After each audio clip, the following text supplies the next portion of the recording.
So I'm back. Wait a minute! Who are you? I know. You don't know me because I'm new here and I really appreciate if you help me by subscribe to this channel. So please help. So as you saw on the title, I'm making a video on what I'm watching in this current season, which is Spring 2021, and I'm watching few shows here and there. और हाँ जानता हूँ कि तुम लोग कहोगे कि Spring 2021 is almost over और सारे एनिमेस के 7 से लेके 9 एपिसोड आ चुके हैं, पर मैं ये वीडियो क्यों बना रहा हूँ? मुझे भी नहीं पता कि मैं वीडियो क्यों बना रहा हूँ, पर मैं बना रहा हूँ क्योंकि I feel like it, और क्या पता तुमको भी इससे कोई अच्छा सजेशन मिल जाए. And yes, this video is divided into two parts. This is part 1 and I'll upload part 2 in few days, क्योंकि अगर मैं एक ही पार्ट में सारे एनिमेस को कवर कर लेता तो वीडियो बहुत लंबा हो जाता और लंबे वीडियोस कोई नहीं दिखता. So yes, so without any wasting time, let's jump into the video.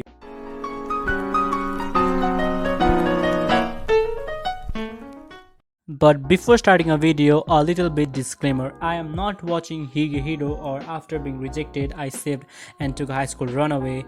It is probably the most popular anime this season and people are loving it. But I am not watching it because I already got the spoilers when the anime is not even announced. So yeah, I'm not watching it either. So please don't hate me for that. So now let's start the actual video. So starting off with the sequel. So finally we have the season 5 of Boku no Hero Academia and it's fine, I guess. I mean, nothing interesting is happening because the first half of the season is only covering the training arc between the Hero Course Section A and Section B, and what do you expect from a training arc, right? But I know many of My Hero Academia fans are loving it and the opening is lit too. But other than that, nothing interesting is really going. But man, in episode 9, Bakugou surprised me. I was like, when did he become a team player? And he was leading his team quite well. I am rooting for the second half of the season. I wonder what is going to happen in the second half. So moving on to the next sequel anime. So the Mappa is finally back with the second season of Zombieland Saga, and it is known as Zombieland Saga Revenge, and so far so good. I'm quite loving it, though I prefer the first season over second season, but the second season is also very good. And Zombieland Saga is not like your other idol anime. I mean, who doesn't like zombie idols doing crazy things, right? Shaman King is getting a remake and I haven't seen the 2001 version of Shaman King, so I really don't know if it is better than the old version or not. But in new version the character looks promising to me, and if you're into shonen with lots of fight, then you may like this anime because this anime has lots of fight elements and lots of comedy elements, and especially I like the character named Manta because he's the most funny character in this anime. So now let's talk about the plot of this anime. So in this anime our protagonist name is Asakura Yo, who is 13 years old and he has fiance. Yeah, I'm not kidding. So our protagonist Asakura Yo is a shaman, and if you ask what are shamans, then shamans are those who has the ability to communicate with ghosts, spirits and gods, and every shaman has their own guardian spirit, so they can fight with each other for the title of Shaman King. And if you become Shaman King, you can grant your any wish. And do you know what is the wish of our protagonist? He just wanted to live a peaceful life. He could ask for anything, but he chose to live a peaceful life. God damn. Now of the characters in this anime. Now if you think is there any good anime airing this season, then your answer is yes. The most hyped anime of this season, Tokyo Revengers. And if you're living on the rock and you don't know about the Tokyo Revengers, then don't worry, your boys here, I'm gonna tell you. So Tokyo Revengers falls under action, drama and shonen genre and follows the story of a boy named Takemichi Hanagaki, who is 26 years old and living a hopeless, miserable life. So one day he suddenly finds out that his ex-girlfriend Hinata Tachibana was murdered by Tokyo Manja gang, and he was shocked, but nothing he can do about it. So at the height of his rock bottom's life, when he was waiting for the train in the metro station, someone pushed him. And I won't tell you who gonna push Takemichi cause spoilers. So rather than hitting by a train, he lives 12 years back in time to his middle school days where his ex-girlfriend is still alive and decides to save her. Why? औरत का चक्कर बाबू भैया औरत का चक्कर. Sounds cool, right?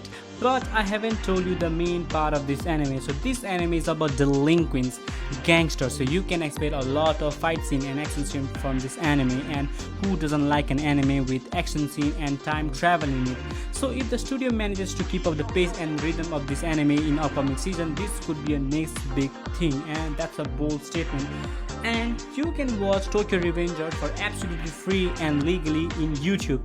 Just go to Music's channel and you can watch it there for free. So we have another mecha anime from Studio Trigger, and it is same franchise as Gridman, and it is known as SSSS Dynazenon, and I think it is better than Dynazenon, but the characters look the same, the story is same, and if you're into mecha anime then you may like it. And it is a bit nostalgic for me, not because I like Gridman, but their Dynazenon or their mecha robot just look like Megazord, and I'm a huge Power Rangers fan and I have seen all Power Rangers series, so yeah, it's a bit nostalgic for me. Other than that, yeah, I'm enjoying it because it is entertaining. じゃあさ、キスとかは It's Too Sick to Call This Love, or Koi to Ubiniwa Kimochiwari, is a rom-com this season and follows a story of a 27-year-old guy falling for a 17-year-old high school girl who happens to be her sister's best friend.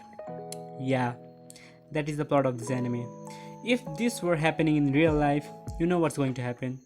FBI, open up! You get it.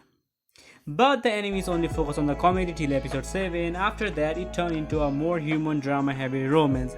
But I'm enjoying this show, so let's see what's going to happen in the future. Irijinal de Nagatoro-san, or Don't Toy With Me Miss Nagatoro, is probably the most popular anime this season, and it comes under the comedy, slice of life and romance genre. And if you think this is a cute rom-com between this boy and this girl, then you are dead wrong. I mean, look at this girl face. Do you think she is nice and innocent? Then she is just opposite of it. So Miss Nagatoro likes to tease her senpai, or should I say bullying, cause that's not called teasing, that's straight up bullying. Those of you who are new in anime and don't know what is the meaning of senpai, then it means upperclassman or senior in Japanese. So as I said earlier in the video, she likes to bully his senpai by calling him creep and gross all the time. And how do you feel if someone calls you creep and gross? And if you like being called creep and gross all the time, then brother, you might need some therapy. So the episode 1 was really intense. There is a one point in the episode where Nagatoro made his senpai cry just by teasing, and I feel a little bit uncomfortable to watch it.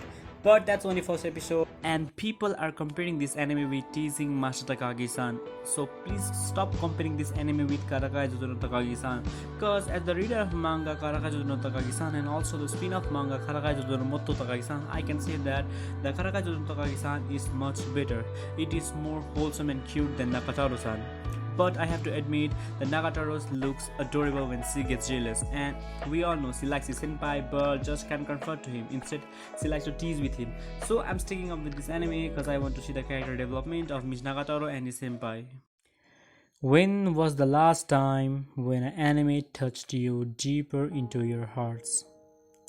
As I mentioned in my previous video, I have seen a lot of anime. And watching anime nowadays isn't same as watching anime 2-3 years ago. Back then, I enjoyed every anime, even the trashiest one. But it's been so long since an anime touched me deeper into my heart. And it finally did when I watched the first episode of To Your Eternity. And To Your Eternity is not like your regular anime. It does not follow a same story, but different story in every 2 to 3 episode. But every episode has its meaning, has its beauty to it. It will make you suffer, but you can't stop watching it. Episode 1 caught me off guard. I haven't seen this type of first episode in any anime in my life. I was surprised, and I didn't expect it to be that emotional. And the opening pink blur just fit perfectly with the theme of this anime. And what can I say about the episode 5? After watching episode 5, my heart was literally crying. To give you the plot synopsis of To Your Eternity, I can really explain this anime to you guys. In order to understand this anime, you have to watch it yourself. And I'm begging you, please do me a favor and give this anime a try. You will not regret it.